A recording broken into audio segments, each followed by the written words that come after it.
Hey, this is Pete A.Turner from the Break It Down show coming at you with an incredible episode today. Co-hosting with me today, of course, is best-selling author Scott Huesing. But check out who we got. So we know Billy Ray. Billy Ray writes the biggest Hollywood scripts. He just wrote the Terminator movie. They don't get bigger than that. And Billy said, make sure you guys talk to Gregg Hurwitz, and he was right. Gregg has published over 21 thrillers. He's an international bestseller, a New York Times #1 bestseller.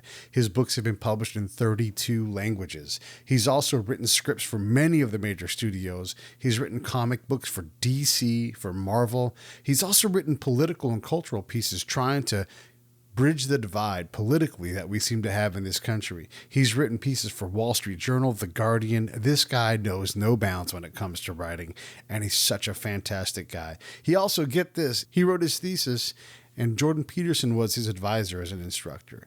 He's been on Dave Rubin. He's been on all of the big shows, and now he's on the Break It Down show. We are super fortunate to have him. Okay, a couple things real quick. One, here's how you support us. Share the show.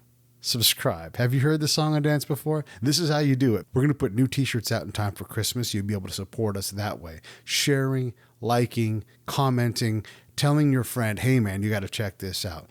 One of the things I want you to realize too is we're doing this dance the last couple of shows where we had Matt Locke on, who's very conservative. Today, we're going to have on Gregg, who's more left-leaning. Both of these guys are reasonable, though. They're going to go back to the right a little bit and have Victor Davis Hanson tomorrow and his PhD brain break down what he calls the case for President Trump. And then we're going to go back the other direction. So we're going to spend some time just looking at how to be reasonable with what we hear and see in the media and have conversations about real problems. I hope you guys appreciate it. Would you also support Save the Brave if that's something that falls within your charitable charter? It's really super simple. SaveTheBrave.org. I don't mind it if you just give a few dollars a month, $5, $10, $50, $25, whatever it's going to be. SaveTheBrave.org. Click on donate, go to the monthly subscription, and click there. We'll put that money to great work. You can see it on the website. Go to either SaveTheBrave.org, our Facebook page, our Instagram page. You will see that we're getting these guys out, changing their dynamic, and literally saving lives. Suicide is rough for everybody. Help us help these guys. Just a little bit of extra money a month. All right, enough of me complaining and hollering and squeezing you for cash. Let's get to this show. I'm telling you, you're going to love it. I cannot get enough of Gregg Hurwitz. Oh, and one more thing. You can support Gregg by buying his latest book, Into the Fire, from the Orphan X series. This guy is gifted. You will love it. Buy his comic books. I'm telling you, you will love what he does. Thank you guys so much. I really love you and appreciate you. Lions Rock Productions. This is Jay This Moore. is Greg Proops. This is Jordan Harbinger. This is Dexter from The Offspring. This is Nathan This is East. Sebastian Younger. This is Rick Morata. This is Stuart Copeland. This is Mick Gillette. This is Andy Summers. Hey, this is Skunk Baxter. This is Gabby Reese. This is Rob Bell. Hey, this is John Leon Guerrero. Hey, and this is Pete A.Turner. Hey, this is Zachary Johnston. I'm a travel, food, and drink writer for Uproxx Life, and I'm here on the Break It Down show today. Hi there, this is Gregg Hurwitz, and you're listening to the Break It Down show. We met Gregg through Billy Ray, a mutual friend of Scott's and mine. He said you guys got to talk to Gregg, and so we're up in the Hollywood Hills, and it's so nice. Oh, I can see Allie Willis's house from here. Do you know Allie Willis? I don't know Allie Willis. She wrote a ton of great songs. You know her work. She wrote a lot of songs with Earth, Wind, and Fire. She wrote September and Boogie Wonderland and all kinds of songs. So anyhow, you were a writer of many things. Movies, books, screenplays, graphic novels, all that kind of thing. Everybody should check out your conversation with Dave Rubin, because that was an excellent podcast and get a lot of background there. Scott's sitting on my right here. We're going to just probably dive in and sort of just freestyle because you covered so much of your background in that episode. So let's just start off by saying the graphic novel world that you were into, you were talking on his show about being like Batman is like you're not really... I should say Marvel's more of your universe, but you love Batman as well. But we're all grown men, all nearly 50 years old. Ostensibly. Yeah, exactly. How do you play in that world and still stay relevant to the kids of today, those young minds from 40 years in our past who are grabbing these books? It's a tightrope walk, really, because, look, when I'm writing my own novels, I'm the creator. I'm the world builder, right? Yeah. So, and the thriller series I've been working on the last 4 years is called Orphan X, and that's my own universe.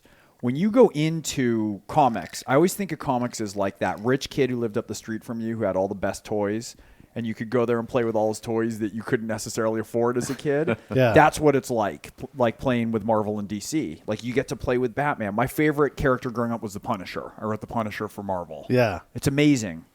And the tightrope walk that you're doing is that here's these characters who are archetyped. We all know where the parameters are for that. Like, you're not going to have Batman go in and kill a busload of nuns. Yeah, right? We know the outer limits of it. We know that if you step too far, that my grandpa or my dad who read Batman or a kid is going to recognize that that's not Batman. But at the same time, they're bringing me in to have some kind of a voice to make it contemporary and to start to play with it a little bit. And so it's an interesting thing where I'm hired to do a Gregg Hurwitz version of a Batman story, but my name has to be secondary, right? My ego can't be in there to be like, I'm going to reinvent everything, right? So there's this balance that you're constantly finding. And one of the ways that I found it is with Batman having a little bit more of a self-awareness of what it means to be Batman. And so I played with a lot of humor at different times with it. And that's how that went. Is your Batman a funny guy? Yeah, he's self-aware. Okay. He's got a bit of sense of humor.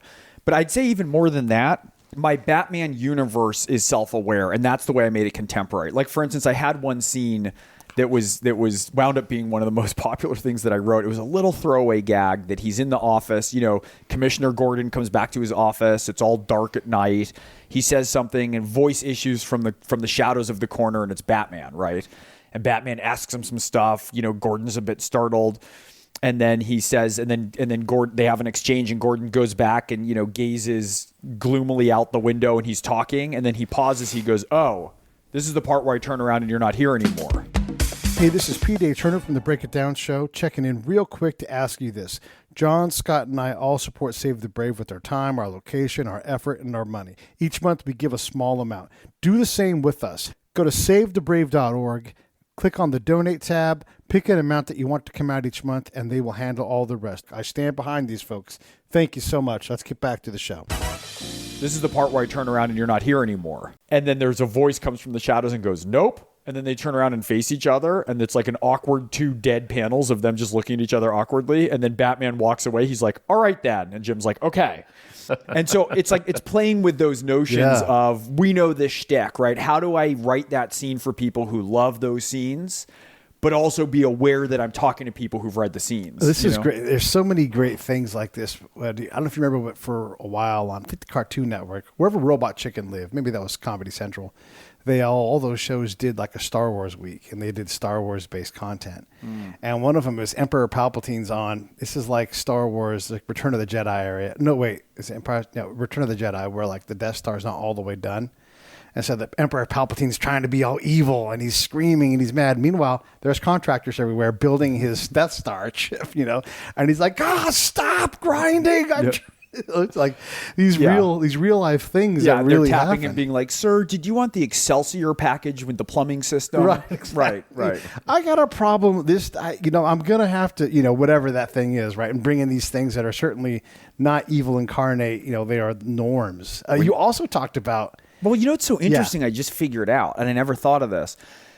In Orphan X, in my series that I've written, I drew upon certain stuff, certainly from Batman, I've written a lot of thrillers. But when I got there, the thing that I did, because there's so many great characters, there's Jack Reacher and Jason Bourne and James Bond. I'm like, how do I make my guy unique? And how I made him, when I was thinking about where he could earn a place on the proverbial bookshelf, I thought, what if I take an archetypal character but put him in the real world with everyone else? Yeah. It's so interesting that you raised that in this conversation, because the whole thing with him is he's Orphan X. He's this unbelievable badass, right? But then he comes home, and like the elderly Jewish woman who lives in his building, who may or may not be based on my grandma, like grabs him into an HOA meeting, and he's like bleeding in a knife cut. He has to cover it, and they're arguing over like the carpet pile density for the new carpeting in the hallways. And so I'm constantly doing that, because it's the energy between these stories that we love, right, and the things that we strive toward, with also an awareness that we are grown men who have to live in the real world.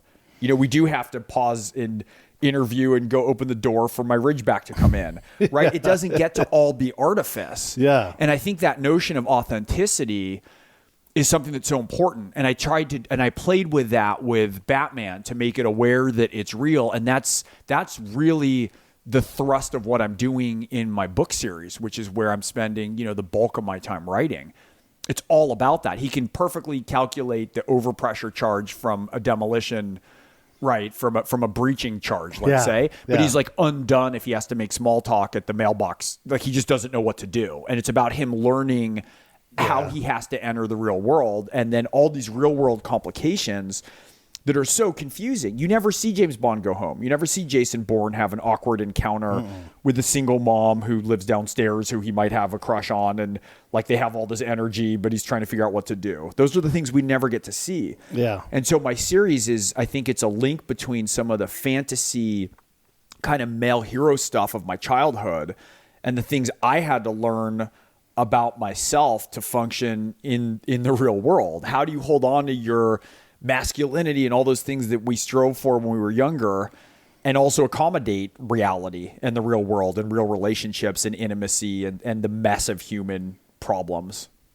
Do you the comic fascinates me too, because I never grew up reading comics. I wasn't one of those kids. It just wasn't my thing. I didn't read, and this isn't a true confession, but I didn't read my first book cover to cover until I was enlisted in the Marine Corps overseas. And now you've written one. Yeah, now I'm writing, and people pay me to write, so it's irony or tragedy in some cases as a writer. But I didn't ever delve into the comic book. So I look at you now, walk in here, and I see anything from Stephen King to up here the comic book shelf. When you're writing this and the humor that appeals mainly to adults, are you writing that in the comic book genre to adults? Are you thinking as your audience? Or are you thinking of the kid that walks into the store and he goes, "Oh, I love Batman. He's my hero." Who do you write for? It's interesting when you ask about the comics. I mean, I don't ever, ultimately I'm writing for myself, but I don't mean that preciously. Like I don't have an awareness of how readers, right? People say that often, and it's like, nuh-uh, you want to sell, there's an audience. You're not going to be a dipshit and write some artistic haiku version of something, But really for me, I have to seed it in what feels the most real to me, what has the most meaning to me. And I have an eye towards it. Like I know if I'm going to tilt too far and lose kids completely, right? But I also know if I'm writing and I'm dumbing it down to try and have it be commercial, I don't want to do that. And so when I'm writing in my sweet spot, the hope is it will connect with everybody, that adults will find something in it. There's going to be kind of ironic humor. Think about a Pixar movie, right? Like those are the dream movies. When you're a parent and you're going to the movies with kids and it's, maybe it's like a really bad cartoon and, when they're younger, and you're like, all right, I'll take one for the team. But those Pixar movies, everyone's lit up to go to. Yeah, they become tolerable for adults to sit through. And it used to be the suffrage where you go to you're like, I got to take my kid to this. Right. But when The Lion King came out, and then Pixar, and even the Lego movies are side-splitting funny. And they're not, it's not even like we tolerate them. They're a delight. Oh, they're great. And so it's funny because with thrillers, people ask a lot, like, are you trying to be commercial or literary? And I'm like, I'm trying to be good. No one asks that about Alfred Hitchcock, right? Was Alfred Hitchcock of critical importance or was he commercial? And if you do the right thing, if you integrate and stay at the point that you're doing what you care about the most, it'll have a kind of appeal that's beyond you. And if I'm thinking ahead to the appeal, if I'm thinking too much ahead to the audiences, then I'm trying to construct something with the end in sight. And then it's not real writing, it's propaganda. And then there is absolutely a market for that. There's a formula for that, that certain writers love to do. But I like that you maintain your own style and your own voice and everything you do. And then I'm thinking about the writing process. I never in a million years would have thought about the comic books when you're writing this and then you flip back, you're like, did I go over the edge? And like the whole editing process for a comic book, I wouldn't think to edit a cell on a comic but you do, you go back and you make mods. And that's got to be harder because writing less is harder than writing more. That's right. I don't think there's any writer that would say being concise and getting... it takes so much longer to write a shorter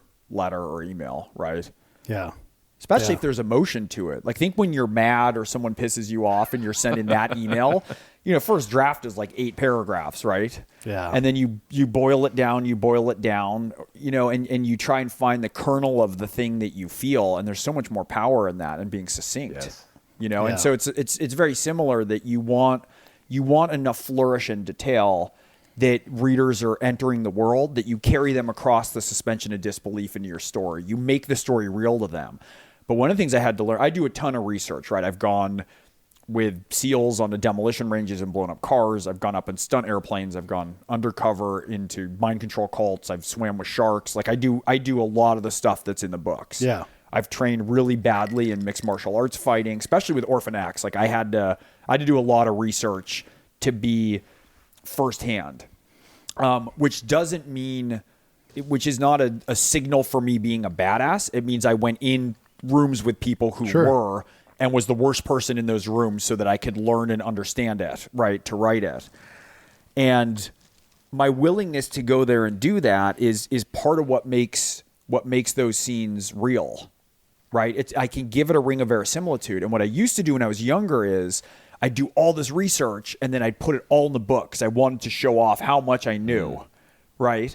And what you learn eventually is, a friend of mine had a great line. He said, your research slip is showing, right? Like when you're showy, because I'm like, hey, I didn't just go up in a stunt airplane and not give you every detail that I learned.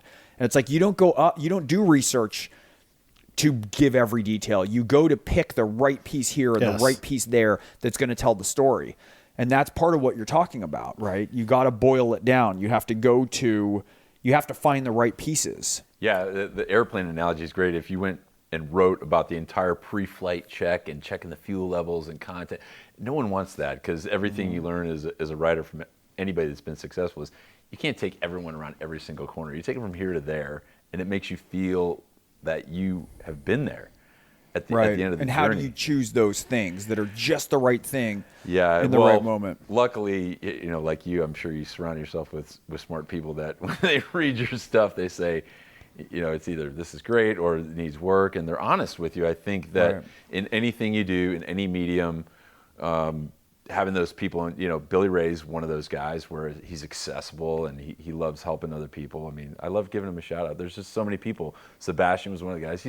We shout him out on just about every episode because his name always seems to seep into everything we do. But what I like about and for the listeners that are out there, I don't think they understand that a lot of these interviews that me and Pete do, they come from all these connections that have been on the Break It Down show, and then we show up, we drive, and we walk in someone's door. We're total strangers, but there's some sort of connection, and it's always through people, and people that have connected us in some great way. And when we were learning about you and doing our research on Gregg, the one thing I thought to myself is, here's a guy that hasn't pigeonholed himself. He falls into the broader category of artist. And a lot of people, especially in the fine art community, because you could say, oh, well, you're an artist, go paint me a watercolor. I wouldn't know how to paint you a watercolor because it's a completely different medium. And I think what you've done from the thriller series to comics to screenplays and everything you've done and studying Shakespeare and speaking on it, I mean, that's a pretty wide breadth of expertise. How did you come to want to create in so many different areas? One of the things I've been thinking a lot about lately, Steve Jobs gave that great commencement speech at Stanford, right? Where he talks about if you follow the things that you love, they don't make any sense. And then if you look back, there's a path that's illuminated. Yeah. And so it's like I was obsessed with psychology and literature, right? I mean, Jordan Peterson was my thesis advisor when I was an undergrad, and I just gravitated to Carl Jung and to Freud.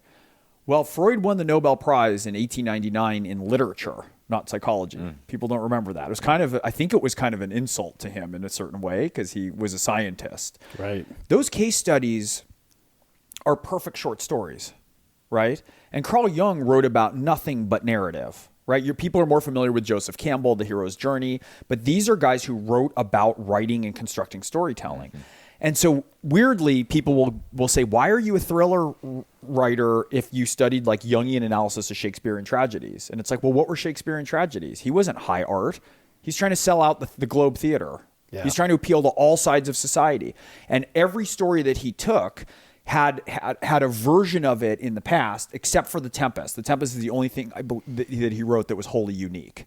So like, Merchant of Venice is from The Jew of Malta, a play that came earlier, and he made it better. And in writing genre, that's what we're doing, right? You have from Beowulf to Raymond Chandler with a lot in between. But then from Raymond Chandler, you have Robert B. Parker with Spencer for Hire. You have Mike Conley doing Harry Bosch, right? You have, these aren't brand new stories no one's ever thought of, but you try to make them your own in a way. And that's what Shakespeare was doing. Shakespeare wrote very structured, narrative-driven tales of lust, intrigue, and murder. That's what I do. He has a psychological undercurrent to it that's staggering, that presages Freud probably and Jung.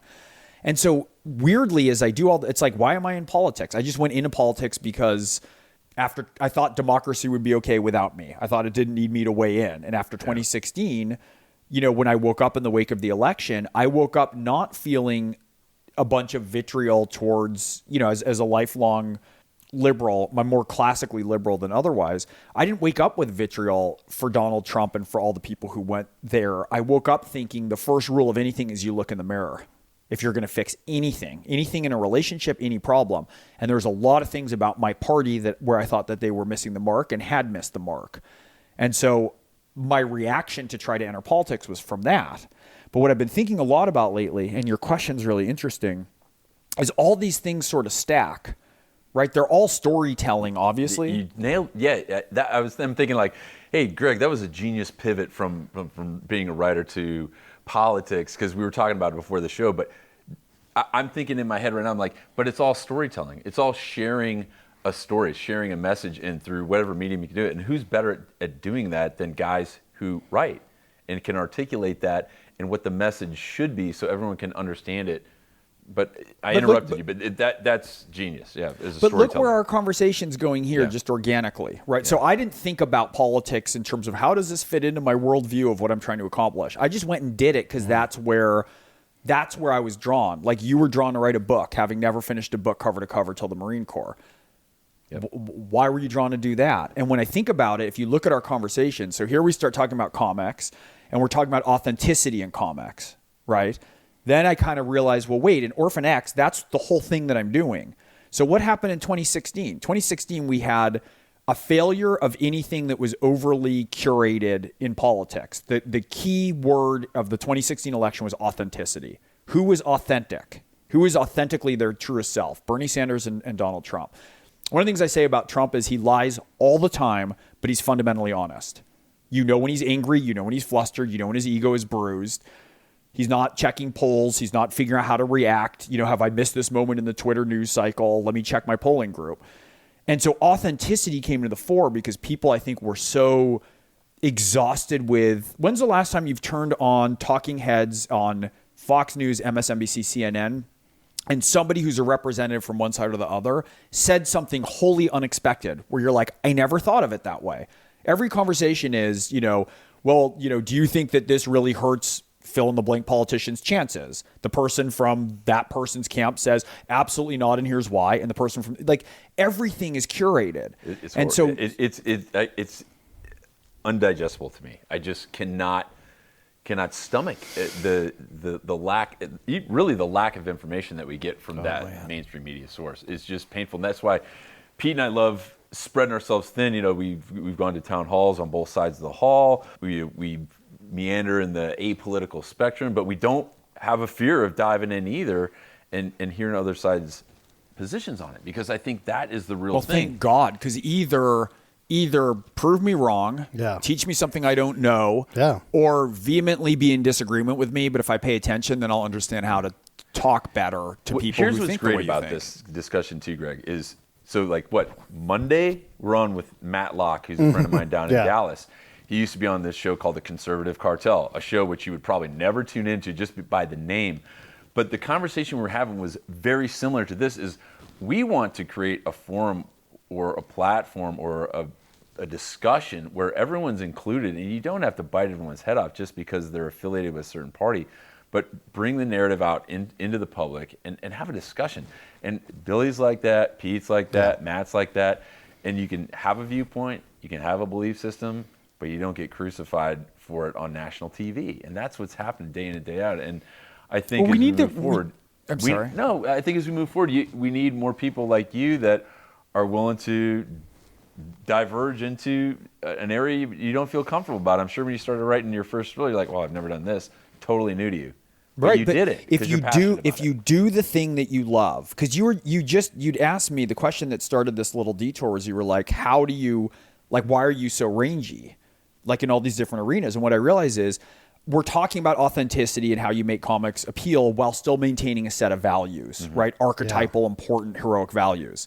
That's what I'm doing in the Orphan X series, and that's what we're doing in politics. Weirdly, I didn't think of that, but I'm not interested in politics. Billy loves politics. Yeah. I do all this work in politics. I'm interested in psychology, decision-making, sociology, the cultural currents, and so I'm looking at these pressure points, and part of it for me is why I think I stumbled into politics, which I never thought of till now, is an awareness of how to bridge the gap between positive storytelling and authenticity of purpose. That's what all my writing is. And that's clearly like the bone I've been chewing on the last 5 years. So what's the medium you're going to use to do that? With politics? Yeah, with politics. Well, we do, training of candidates, messaging on different issues, how you talk about issues from a non-sanctimonious perspective. We've done commercials, we've done presidential debate prep. Billy's done a ton of stump speeches. Yeah. We do events, but we're on the phone with a lot of people to go, here's how, do you want to merely signal how you feel about everything in a closed system? Or do you actually want to solve problems and discuss things in ways that are inclusive and bring in people with different perspectives to the conversation without a priori judging them for being morally deficient? So simple it might just work if people will subscribe to that channel. Yeah. I want to jump in and talk a little bit about this thing because you and I approach these problems in a very similar way. Even though I'm a combat spy, my job is to go do something totally different. My job is to bring back reality. Whether you're laying on a mat doing a bunch of martial arts with someone who's a black belt and you don't even have a belt. You're just there kind of learning. But you're able to bring that reality. I don't have a belt to hold up my pants. Right, exactly. And I'm there getting my face introduced to the training mat continuously. Right. But you sample that reality and you can bring it back. And this makes you sort of a liminal traveler and a cultural expert, because we talk a lot about EQ, but really CQ, cultural acuity, is really important, especially for politicians. Because when I see all of the Democratic presidential candidates, not all of them, most of them are legislators right now. And they can't solve legislative problems now while they're in Congress, but somehow they're going to do that at the executive, like outside of that branch. I don't understand that. Like, how are you going to create consensus? So what I'm looking for them is reality. Like, what? Help me and don't just point at Mitch McConnell and blame him, because when you're president, who's still going to be running the Senate? Mitch McConnell. So these are big problems. You're trying to solve them. You're out sampling all these realities and communicating them back. Same thing I would do with the commander. This is what it's like to be in Afghanistan. You want to build a school? It's not as simple as that. Here's what it takes to do that. If you're on the left, you were raised by these people and they've given you these values. They don't have the same reality as me, Pete, in the middle, or, Matt Locke, who's on the right. So you're trying to sample all these realities and bring them back, because you can't move these big bodies closer together without the other one understanding the other culture. So instead of having culture clash, you're trying to intersect and just get it to touch. Well, and also when you go build a school in Afghanistan, if you go in and go, here's my training, here's my diagram, here's the roadmap. Yeah. This is how it will be, and I'm going to execute this.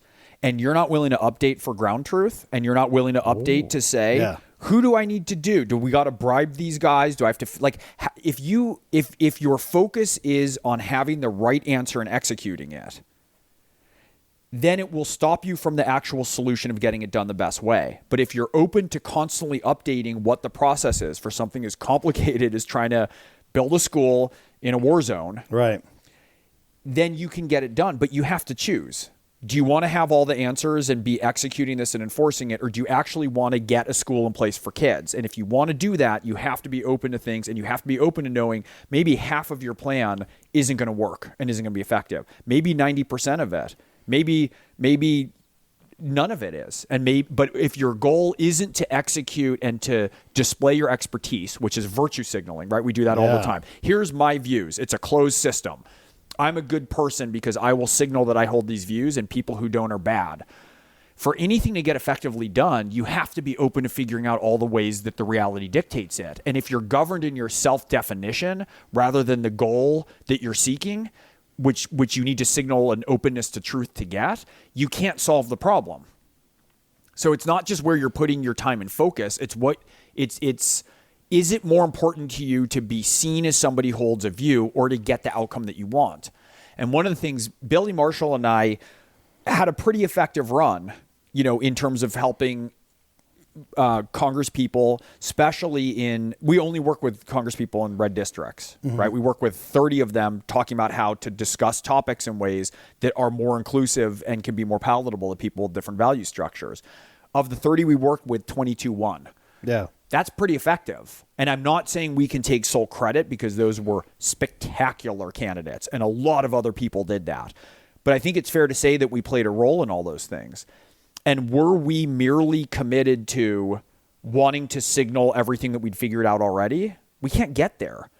So what's the aim? And we drew fire. And one of the things that I said about this process was I said, part of why we were able to be effective in having, 3 dipshit Hollywood typists, right, step into a political arena and actually have people listen to us is we asked for no money, no credit, and no permission. And if you don't need those 3 things, you can move the world. Yeah. Right? We're like, here's an idea. Take it. Let it be your chief of staffs, right? Here's this. Let that be yours. And anytime that we started to get tangled up in a bureaucracy or a system or a network, we're like, we'll build it our own. We can't go through and get 500 yeses because then it'll come out the way everything else has come out. We'll raise our own money. We'll shoot our own commercial. We'll write it. Marshall directed it. We'll produce it ourselves. Everything that we did was sort of outside if we ever hit a roadblock. And so, that's a pretty good... But if we needed a ton of money and needed to be paid for all of it, that's tricky because then there are clients and we have to service them, right? And we can't say some of the hard truths maybe that people that's helpful. Yes. Right? If we want credit, then all the people themselves who've devoted their lives to it and their staff and all these people who are killing themselves, will feel like their livelihood isn't making sense and their ideas, which form the bulk of the whole plan, are going to be denigrated or not going to be valued appropriately. Yeah. So it's like, here's a little piece, put into your bigger piece that's everything you've been doing. Take this stuff, just take it and use it. So no money, no credit, no permission. I don't think there's anything wrong with saying that you don't take any credit for what you're doing, but the fact that you just... He said on a podcast, but you're not taking credit for that. The fact that you're willing to give of your time, which is absolutely, especially as a guy that writes for a living, your time is your most valuable resource, and to give that away to really make an impact and to really make a difference, there's just not a lot of people willing to do that, brother. And the sheer fact that you're committed to doing that and you're passionate about it, the fact that you say, we don't want any credit for it, is like that's apples and oranges with what you give them behind the curtain and then what you say right here in front of us. That struck me because the message is there should be more people willing to do it for free without credit and without what was the third one? Permission. Absolutely. It's interesting. It's a great message. Yeah. To the average. Some of my closest friends are from the military, and there's this real overlap, and it's pretty funny because I grew up in the San Francisco Bay Area, right? Like super liberal East Coast Jewish family. Like it's pretty opposite. And like one of my closest friends, born again Christian, former Navy SEAL, and one of the things that is so, and some of my favorite candidates. Right, like I'm doing this event for Alyssa Slotkin and Mikey Sherrill. Like you go into the candidates that when we've been able to recruit candidates from the military community, they're unbelievable, right? Yeah. And I love McChrystal and Mattis and McRaven and like they're just such kind of paragons. And the one thing that I realized that's so interesting is when you step outside that in a civilian life, when you talked about me being willing to do the work, or Billy, Billy's up shooting a movie, busting his ass. Yeah. Marshall's got all kinds of I got an email from Billy yesterday about the next event while he's working his ass off. But what's so interesting is if you're in the military Hey, this is Pete A.Turner from Lions Rock Productions. We create podcasts around here, and if you, your brand, or your company want to figure out how to do a podcast, just talk to me. I'll give you the advice on the right gear, the best plan, and show you how to take a podcast that makes sense for you, that's sustainable, that's scalable, and fun. Hit me up at pete@breakitdownshow.com. Let me help. I want to hear about it. But what's so interesting is if you're in the military, you know that you have to do the work. Yeah. And what's so interesting is outside it, everyone's like, well, why? Like, look at all this time that you're donating for no money or pro bono. And it's like, what? So let me get this straight. Everybody on both sides of the divide, I don't want to get into policy or platform or political sides. Sure. Everybody believes we're at an inflection point, right? Yeah. Like the republic's at stake one way or another. And yet they don't want to give any time. Like, think about the Revolutionary War, Yeah. the Civil War, World War II. Yeah. Like, it used to be that unquestioningly people would come forth if you felt that those were the stakes. Well, we had a neighbor up the street here who, when Trump was elected, very liberal, said, you know, I can't deal with it. It's too ugly. We're moving to Canada. And unlike everyone else who made that claim, they actually moved to Canada. Oh, shit. And I remember I was talking to her and I just thought, thank God you weren't around when the Revolutionary War happened or when the Civil Rights Movement When real happened. shit was happening, yeah. Right. Yeah. Like civil rights movement. We watch these movies and we read these books about people who went into the Deep South. My grandpa went in the Deep South to, Jewish real estate attorney in New York and went down to defend African American who were falsely accused of murder. They tried to run his car off a cliff. But somehow in this generation, we're excused from what we are deeming and calling a historical moment. Well, you said it. I mean, again, this is like you're totally on point with all of these things. The ground truth, you said that earlier. It's one of my driving principles. And the people that get out, don't ask for permission, don't ask for credit, just go do the goddamn work. Like we say that the military isn't a state building or a nation building platform. Well, then who the fuck is? State Department can't do it. There's not even a state to work on. Someone with big capacity, with a big footprint that you cannot move has to do that work. So if it's not the military, then there is nobody to do that. So we have to accept that chaos is going to continue and impact us in some way. The military is a great organization to set the conditions for the right people to build those things up. Right. And people have heard me say this a ton of times. We're really great at breaking shit up. We're really bad about building shit up. That's not what the military does. We know absolutely what we're good at. And when Pete joined me for a panel discussion with Carl Marlantis and Marjorie Eastman at Pacific Club titled 3 Wars, one of the things I said unabashedly to a room full of probably, Republican conservatives, I don't know what the demographic was, but, hey, you better be cautious because there was an empire called Rome that thought they'd be around forever too. 500 years. So the clock's ticking, America. We either come together as a nation and sort all this out, or we're going to start circling the drain pretty darn quick. Not in our lifetime, but our kids and their grandkids. I just think it's a really important discussion, and it always gets me very excited because I'm an emotional person, but I love when people care, and we were talking about this before the show, is like Gregg cares enough to give of your time, and that's really what it takes. So as you make an impact in the political arena, do you ever see yourself out more ingrained in the political arena? If people do try and pull you in? Do you ever think to about actually that? Run? Maybe. No, I mean, look, we're doing a lot. Stuff. I mean, look at Billy. He's doing Comey's movie right now in Canada. I mean, we'll see where it goes. I love writing. I mean, I love being a thriller writer. Can I go back to something you just said that tripped something? So I went out to what's the giant training base that they do the war simulations? Twin M Palms?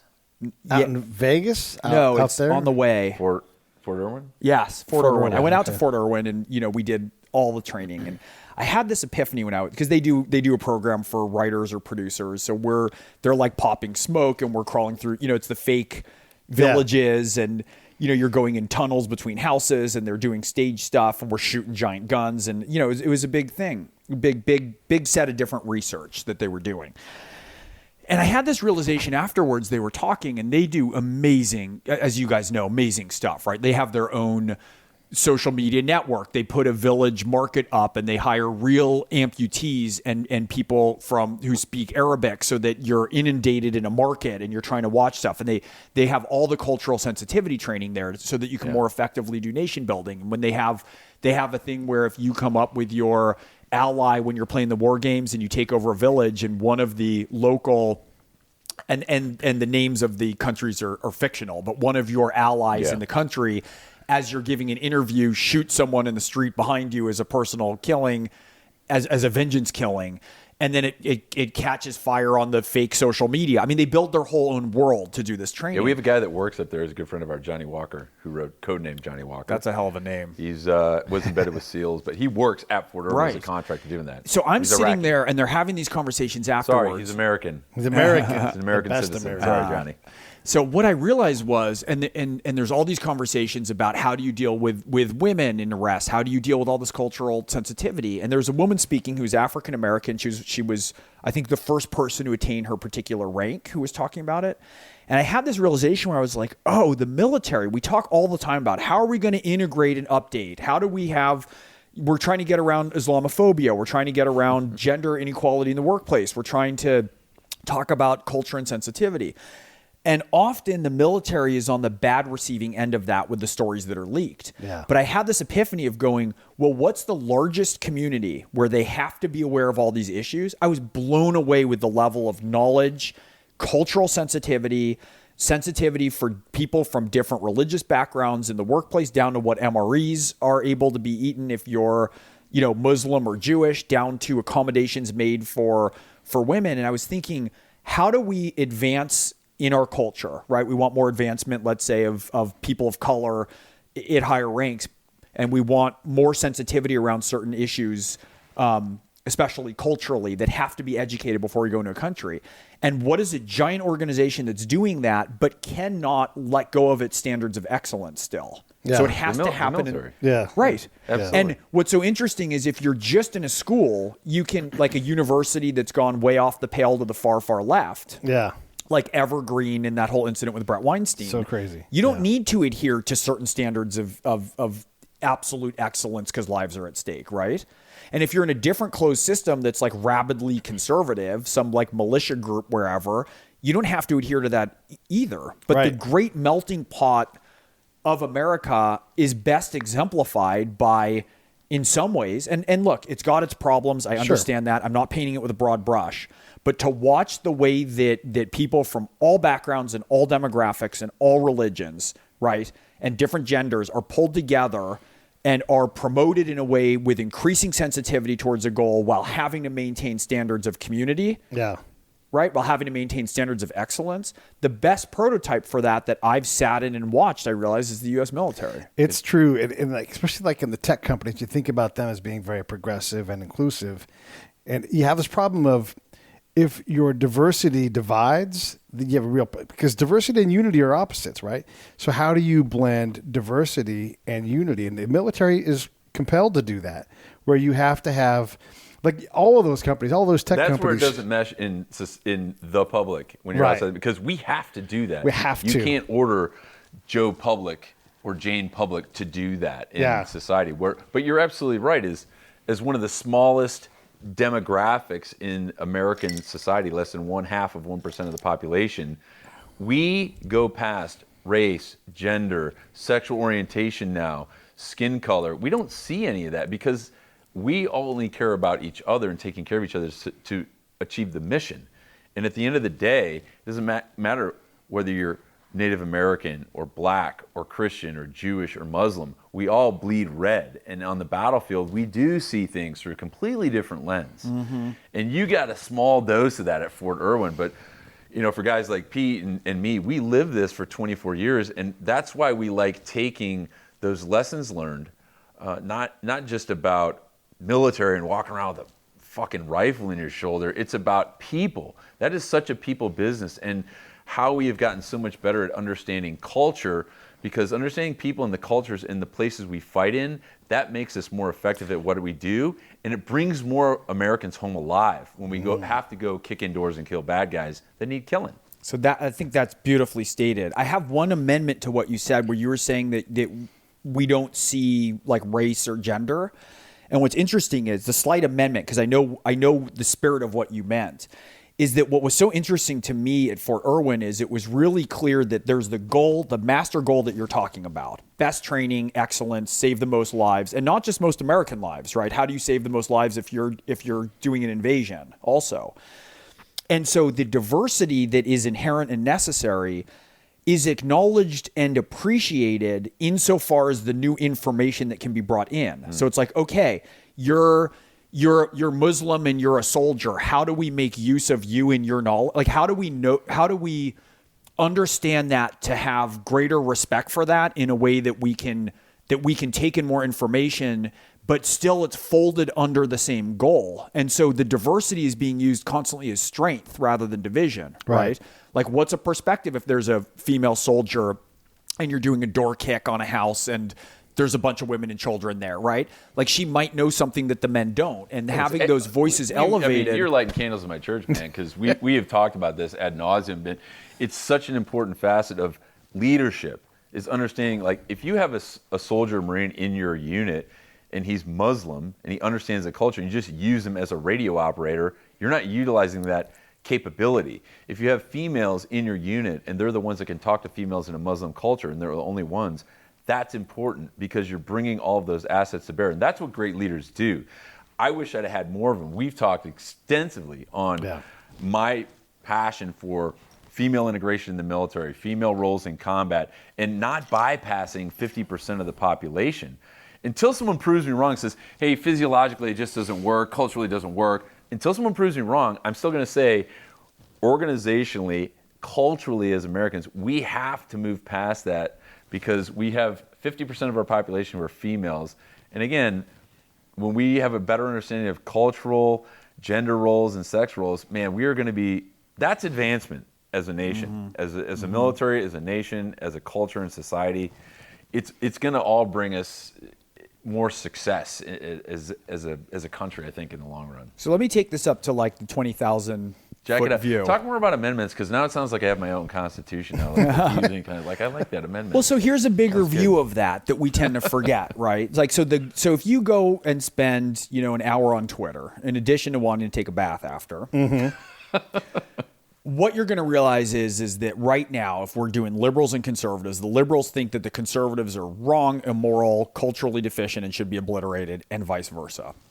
And what people don't realize is, and this is an outcropping of the conversation about using resources and diversity to the benefit of the overall community and the overall community goals, which is embedded in military values. When the military, right? Societally, the same thing holds true. Society functions the best if the more rabid and vehement elements of the far left, let's say that we're excluding that, and likewise of the far right, who want no compromise, take no quarters, everyone else is evil, and are just ossified ideologically, like they'll never move.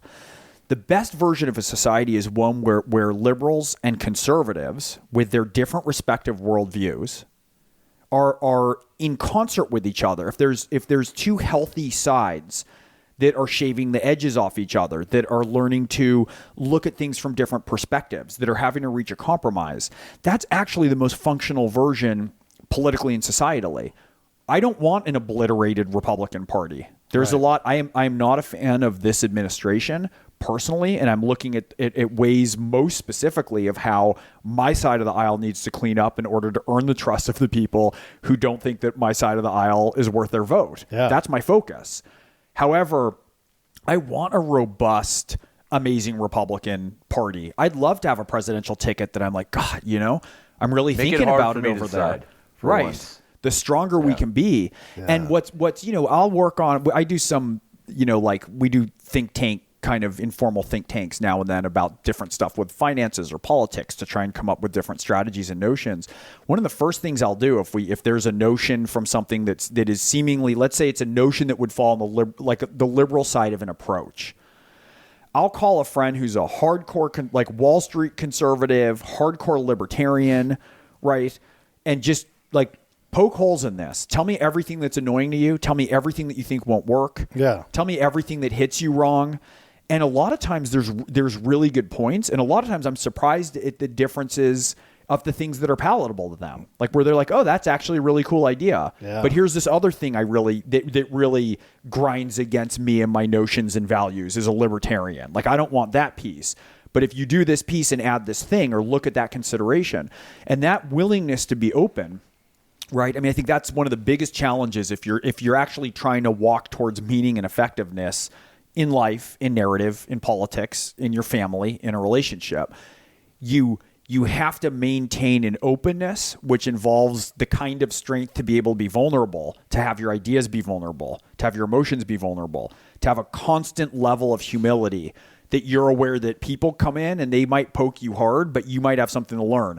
And if they're poking you hard enough that it hurts, instead of getting angry and blasting out a big tweet storm, you stop and you think about it and you update it. And you might come down and go, you know what, I disagree with 90% of what you said, but based on the reaction I had, 10% of it's landing somewhere, and I got to go think about that. Yeah. Well, that's what you have to do. Being vulnerable. I think that's, again, you were talking about your research slip showing. That's like your writer slip showing. It's like that's a tenet of being a good writer is being vulnerable and exposing that. When you go advise politicians and candidates, how do you share that message about it's important to be vulnerable to make that human connection? Because as a politician or as a commander, you do have to wear a certain mask of command, a certain mask of leadership so people don't view you as weak. Because I think a lot of the politicians don't want to be viewed as weak. And those two words, weakness and vulnerability, I think are confused at times. That's right. They are. In sincerity and authenticity, vulnerability. I think those are great tenets of leaders. And I just spoke to an entire group of Marines in St. Louis last weekend about that. And those aren't things we profess and teach guys in the textbook Professional Warriors read. How do you communicate that and give them some sort of balance, like it's all right to do this? Well, what's an example of advice you've given to them? Well, it's so interesting and it's so specific. And a lot of that is the more intimate stuff that out of respect for them, I don't want to like trot out because it's a specific candidate that you might know and stuff that we're advising. But you said something amazing that I want to go back to. And I've never heard it stated that way, where you said there's a difference between weakness and vulnerability and people confuse the two.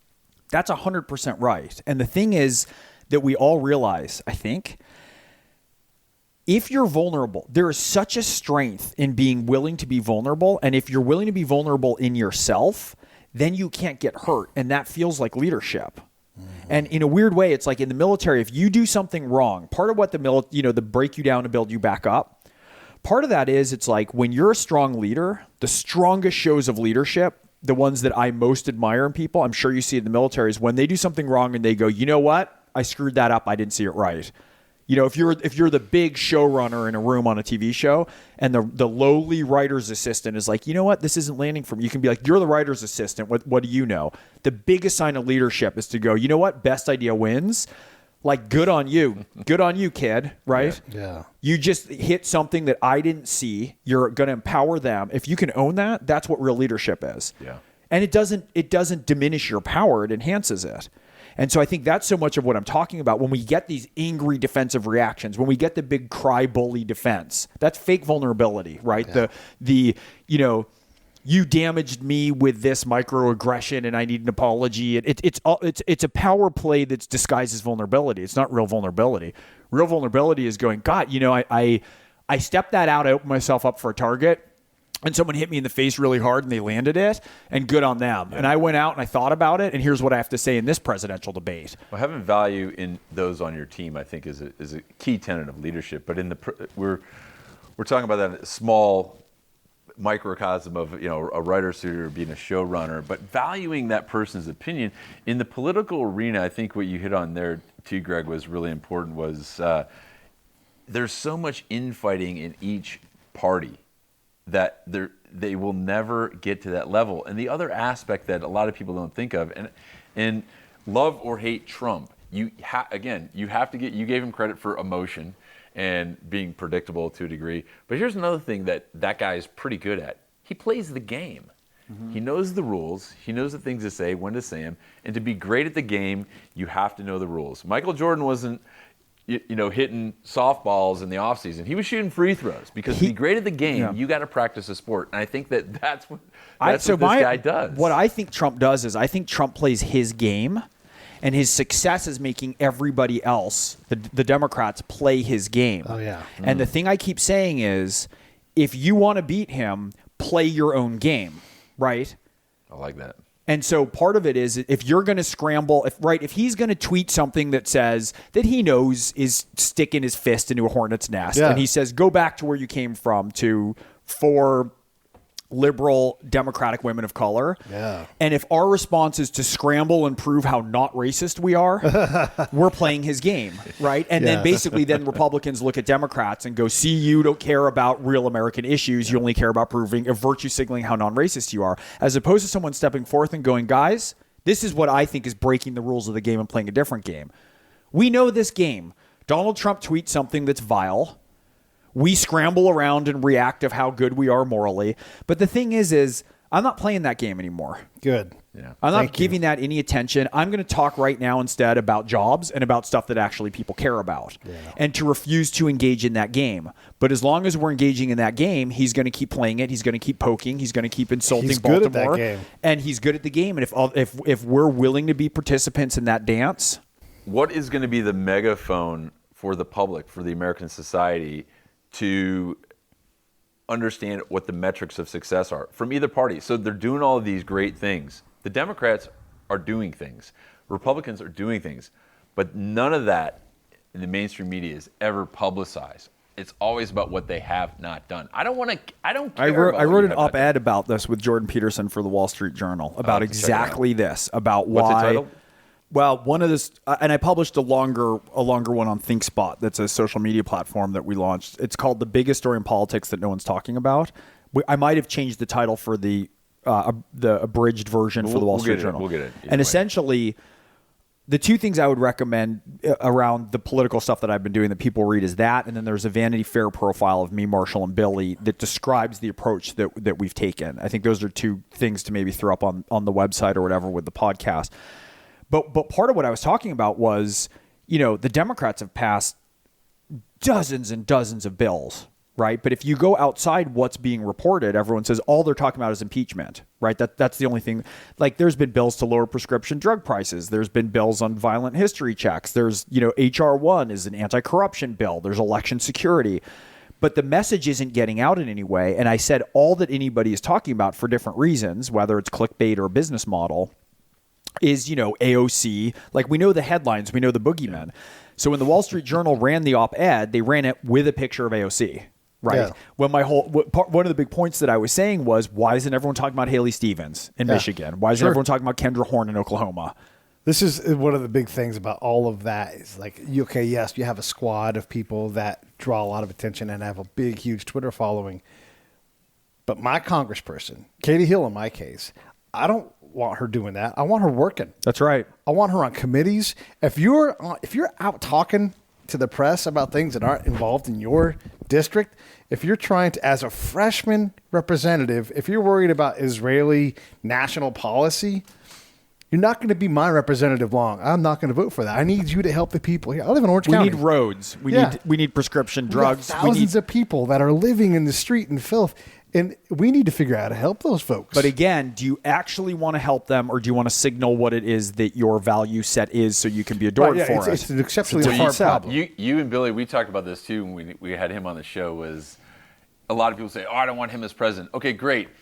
He's out tomorrow. Who's your guy? Yeah. Billy, right away, has an answer. This is who I want in there from Colorado. Yeah. I was like, boom. Michael Bennett. Exactly, Michael Bennett. And, those are smart people. Those are people that are willing to put some skin in the game and to have the answers ready, not just hope for something. Hope isn't a course. So of what's action. Interesting is Michael Bennett, who's spectacular. Yeah. I mean, the more you look him up and read about him, the more you, and I would guess a big swath of your listenership would really like him.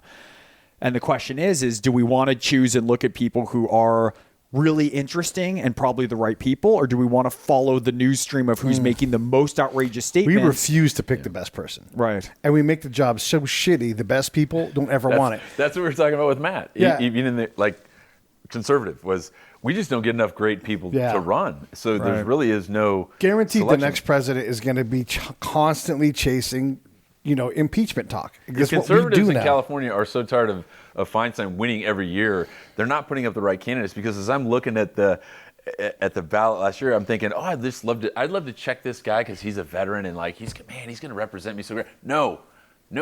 Like I did my research and I Google and I find out all I can. That guy's a whole bag of crazy. Like I just can't vote for that guy. So my choice is really, really hard. So until people are putting up and willing to, I think on a bigger level like you, like really like say, you know what, this is going to eat into my writing thrillers and making money in movies time, but I think this is important because without a country, without security, I'm not going to have a room to write in. Yeah, well, and also like when I'm on my deathbed, right, and everyone's like, well, what did you do when you believed that we were at an inflection point in history and that both parties were in need of a lot of work? Yes. And it's like, well, I tweeted. I don't want that to be my answer. And I wrote a comic book. Right. I mean, and I wrote so a comic I want to go book back. with some subtle political hints in there. So you made that point about vulnerability. I want to go back to because it's really interesting about the difference between vulnerability and weakness. So here's a metaphor. So we've all been injured a lot, right? You know, for me, I was a pole vaulter in college. You guys, your jobs mean that you're. Pete hurt my feelings on the way up to that. That's true. That's true. Yeah, he made aggressive eye contact, which I'm getting some of right now. But you all know with an injury, right? We've all done rehab, stretching, like I would guess you guys have a host of injuries. And one of the things that you realize when you're really trying to rehab something is that the injury often, unless it's incredibly severe, the initial insult isn't always what the problem is, right? If you get hit by something, it's the muscles that seize up around it to protect it, right? And so like I had double hip surgery, not hip replacements, but it was significant, like legs pulled out of the socket, shaving down the head of the femur, it was a whole thing.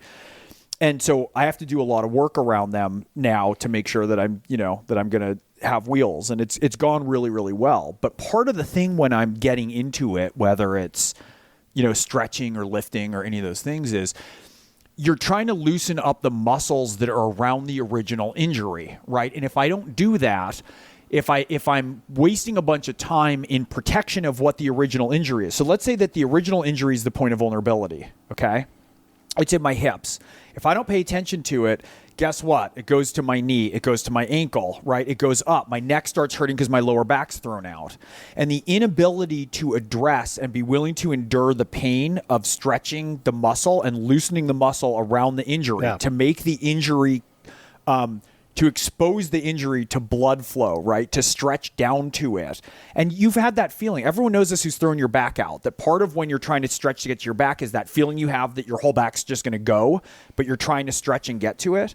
I think that's the difference between vulnerability and weakness. I think if you have something that you know is a weak spot or a vulnerability in you, like let's say it's a view that you hold or a point that you're thinking is wrong or somewhere that you're in your confirmation bias, and people come at it, if you choose to firm around it and tighten your muscles around it, then you're going to take on another political view, and then you're going to counterpunch, and then you're going to do all this, and you get further and further away from that point of vulnerability and healing the point of vulnerability, right?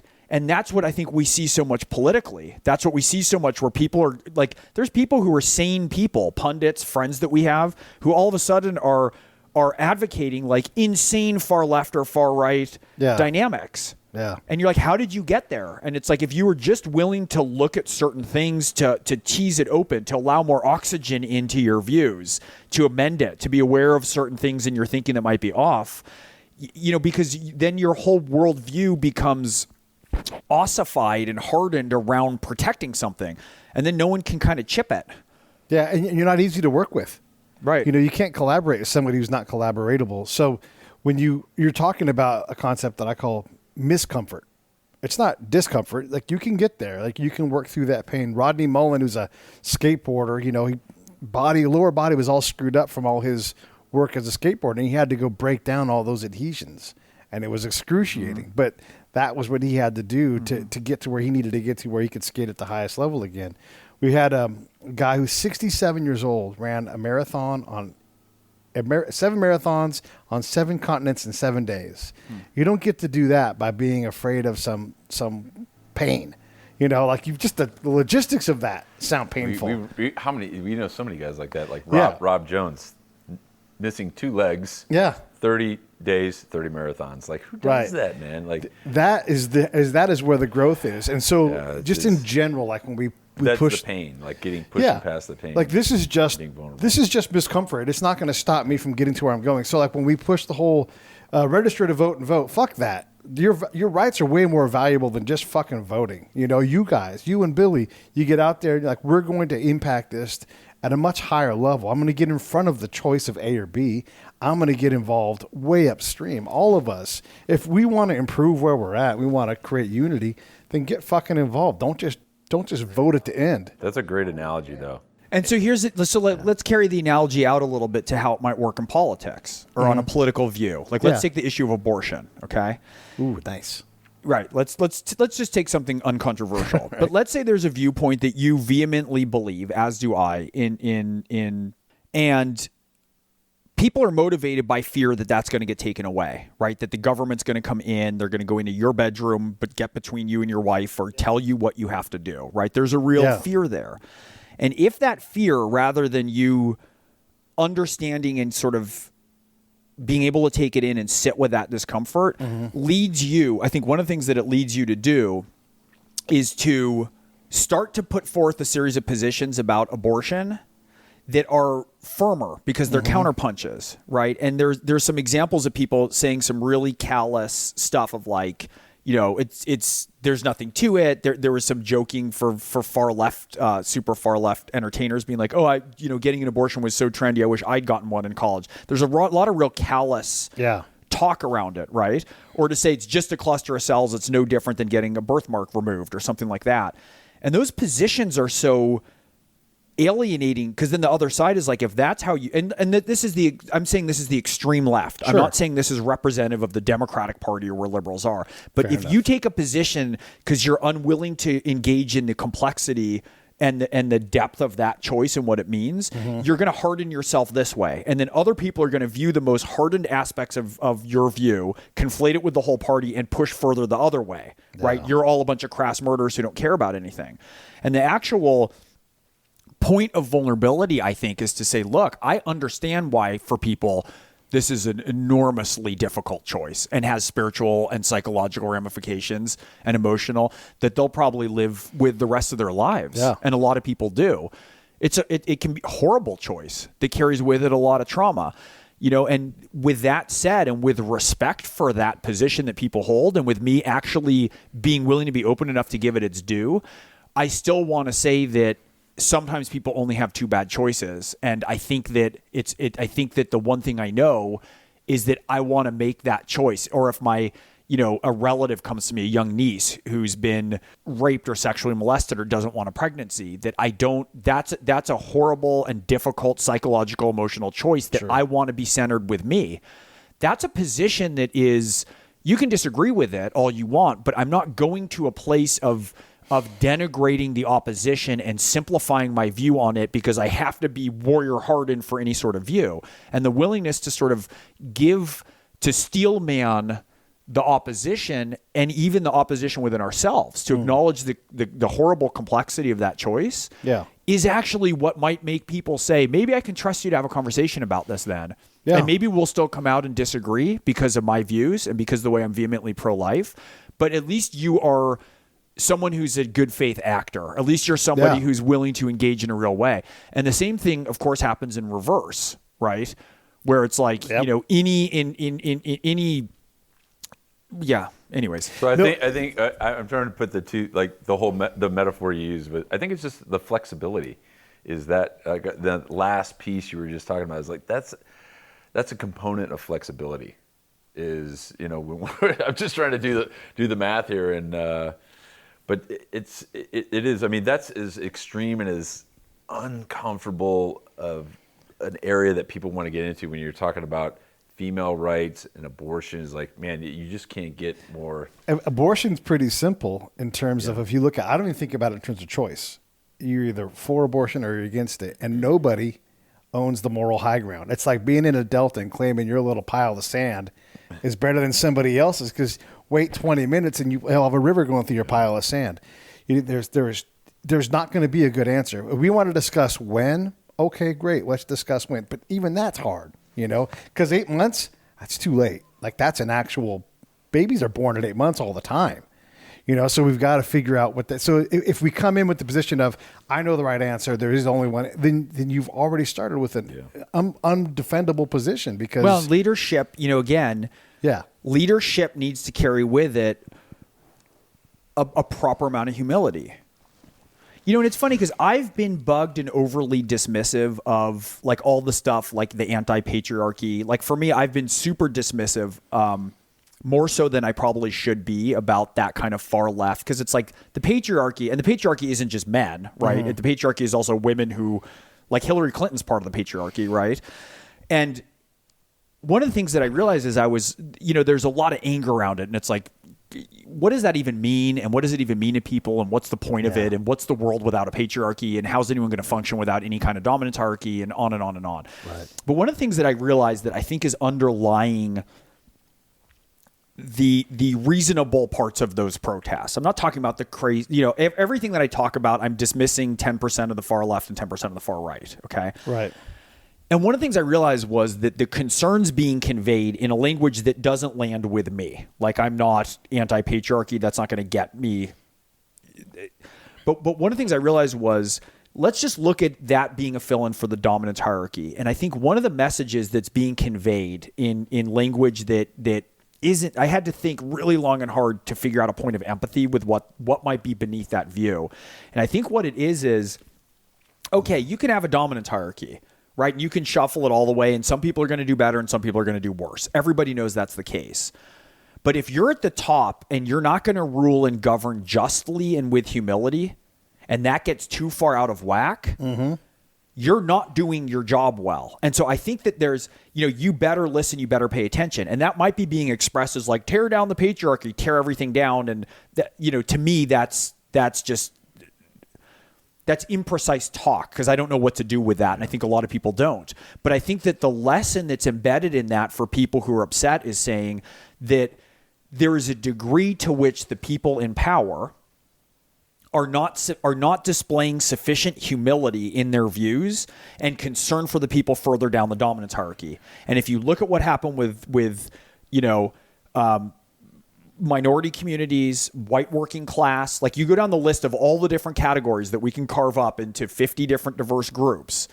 I don't think there's a lot of people who feel that things have been going spectacularly for people in the working class and below.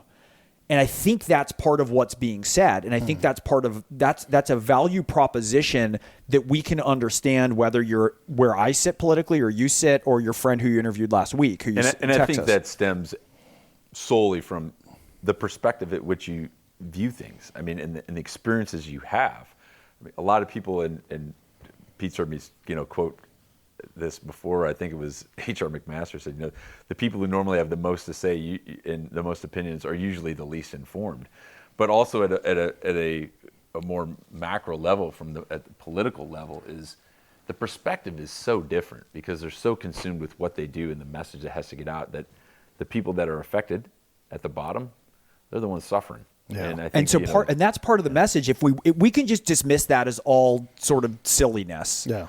Or we can really look at it and go, Alyssa Slotkin tells a story about when she was she's in Michigan and she was 20 years CIA congresswoman.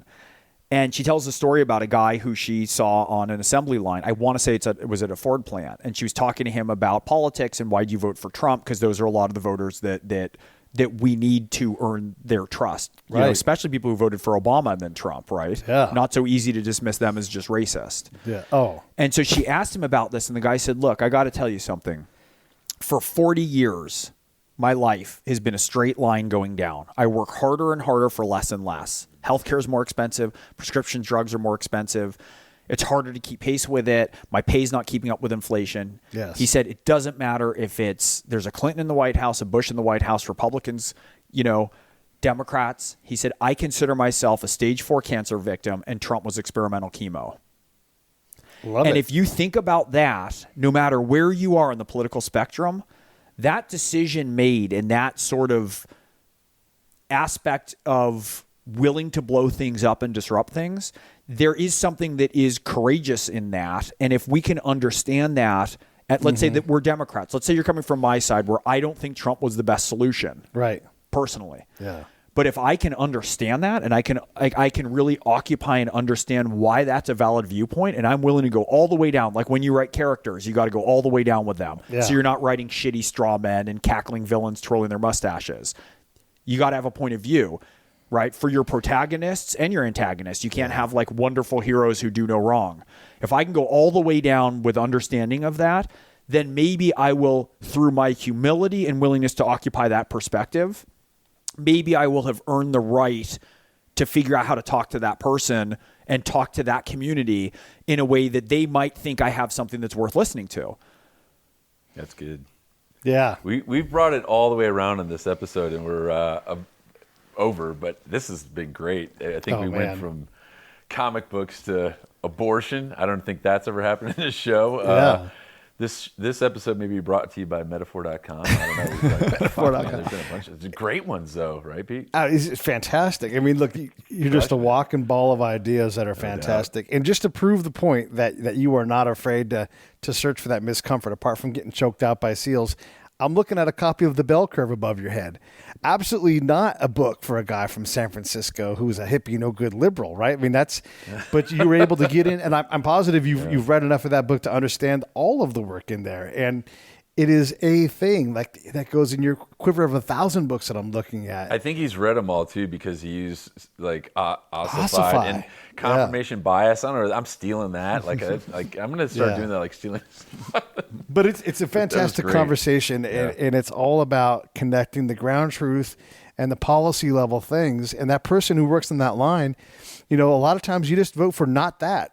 Just not that. It's funny you mention. It's funny you bring up The Bell Curve because I have 2 volumes of essays that are the defense or the reaction to the bell curve. When I was an undergrad, Dick Hernstein was my professor of psychology. He's one of the co-authors with Charles Murray. Yeah. And in one of the greatest events, it's so funny that you signaled in on that. Yeah. It was at the Kennedy School in Cambridge, and Dick Hernstein died before the bell curve came out. Right, yes. Charles Murray was there to defend it. Bore all the arrows, yeah. Right. And so he was up there, and Stephen Jay Gould was debating him. And before it started, you have big debate stage, the both sides really going at it, really, really impassioned, right? Stephen Jay Gould, Jewish, not remotely a fan of any arguments that are made tying genetics to IQ. Right. And it was at the Kennedy Center, and Henry Louis Gates, who's a great African-American professor, came and did the introduction, and he said, this is where, you can guess what his view was. Yeah. He said, this is where we dispel this in the light of day. I'm paraphrasing him. Right. Here in this. Yeah. And the Black Students Union and the Jewish Students Union stood up and walked out as soon as Murray took the stage. And I thought that was so interesting. And I went and sat in the front row. And it was one of the greatest debates it's maybe the highlight of my whole academic experience. It was like watching Inherit the Wind and having Gould animated and all the views and all the arguments out there. And I walked out of there thinking, I feel much more solid in the ways this was aired. And if I talk about that, then I would be otherwise. And then I went and I'd read the book, and then I went and there's 2 files that are sets of essays and, in opposition from thinkers from all different varieties. And so it's a perfect example of an incredibly problematic, controversial, challenging topic that I actually spent a lot of time trying to 360 all the way around, because my natural inclination politically, is not going to be in favor of a book like that. Right. But I wanted to make sure I saw and heard everything, and made sure that in my being informed so you can have an opinion. Right, and that my opposition to it is earned, right, and that I understand it. So anyways, good point to end on. Yeah. Thank you, gentlemen. It's a pleasure to meet both of you. Great, man. Lashana Tova, belated. Thank you. Man, what a great show, Pete.